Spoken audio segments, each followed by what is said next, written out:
Hey everyone, let's unbox the Pentax 17 and see what's inside of here. Do a full review and manual and all that jazz later. But right now what we've got are, is this an actual printed manual? Really? Hey, it's an actual start guide, so that's helpful. Inside the box here, we don't have a whole lot other than the camera, which is, it's actually really jammed in there.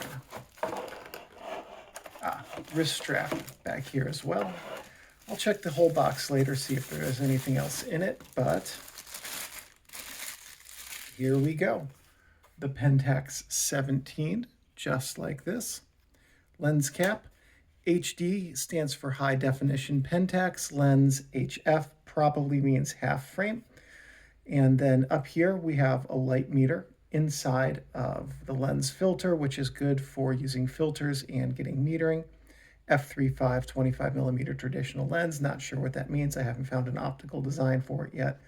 40.5mm is your optical focal, your filter diameter. On the bottom, we have white indices here for the focal length in feet and meters, right here, that indicate where you're focused. And then up here on the top, we've got the focal length in simple terms: macro, food, person portrait, two people portrait, group portrait, and infinity. All right. On the top, ISO adjustment, exposure value compensation, shutter button, lock, film advance button right here. Mode dial. I've heard there's some really weird things going on with this as it relates to auto mode and things like that. Apparently auto mode is fixed focus at 1 meter, and that's a bit weird. It's not actually program or full auto mode. Here we have your film index and then some logo information, which honestly looks really good up here. Viewfinder on the back. Let's take a look on the bottom. Serial number and everything. Inside, we've got automatic film advance, pretty good looking set of things on the back door here. And then of course your film advance shutter area. The lens is entirely in front of the shutter. There's no visible elements behind the lens, which makes me wonder if this has a single guillotine shutter or like a single speed guillotine shutter.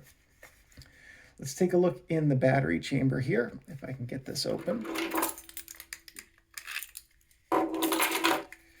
And this should just take a CR123 battery. Whoa! All right, so important tip.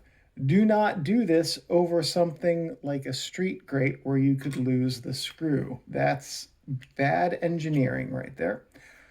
Comes with a CR2 battery in it, so CR2, not CR123. Here's the battery chamber door. We're just going to put that back on easily. I'm glad this comes with a battery. I really didn't think I was going to be able to use this today. Getting this screw threaded is fiddly, so do not change this battery unless you have a good ability to keep track of the screw when you take it out. You know, I'm doing this again because like I'm mad about this now. This is, come on. All right. This is something that's going to get lost on a lot of these cameras, and this is not a standard screw right here. I can't even hold on to this thing and I'm sitting at a table. All right. So look, Pentax. This should have a C-clip in it right in there so that the screw does not get lost, or something like this. This screw should not come out. That's not good. A lot of people are going to lose that screw and get mad. But at the same time, holding the screw in, I can see that this battery cap will not actually come off or hinge in with the screw in place. That's not the strongest design choice Pentax has made on this camera. It's actually a really bad one. So that's disappointing. Overall looks are fantastic. I think it's a very nice looking camera. Feels very plasticky. I'm curious about That feels like metal coated plastic, but yeah, probably is. So I think, I don't know. Uh, I'm going to reserve judgment right now on it. I'm excited to use it and see how it's going to turn out, and we'll see more from this soon, I am sure.